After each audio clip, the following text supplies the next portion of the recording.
published, 2040 EST, the 24th of January 2018, updated, 2326 EST, the 24th of January 2018. Her first major movie role, 1968's Age of Consent, was filmed in Australia, and Helen Mirren has reflected on her trip down under as a young actress, telling the Australian Woman's Weekly she experienced something of a culture shock.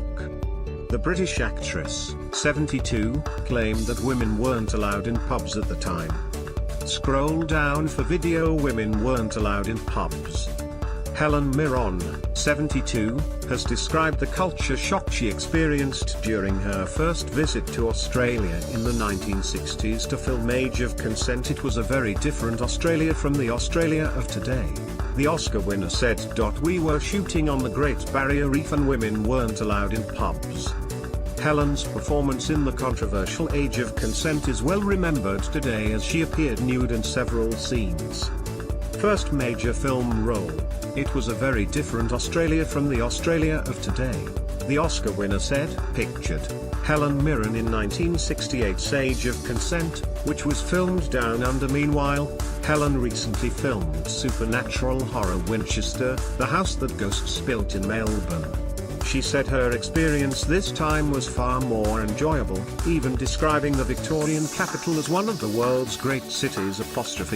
While the majority of the filming took in Australia, some scenes were shot in the actual mansion in Northern California. Spooky tale, Helen recently filmed supernatural horror Winchester, the house that ghosts built in Melbourne. In the film, Helen plays Sarah Winchester, a widow who believes she is cursed by ghosts who died because of the firearms manufactured by her late husband.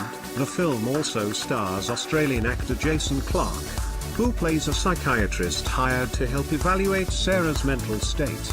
Winchester, the house that ghosts built, is slated for release later this year. Local talent, Winchester, their house that ghosts built also stars Australian actors Jason Clarke, left, who plays a psychiatrist, and Sarah Snook, right. For more, Helen's interview appears in the latest issue of the Australian Women.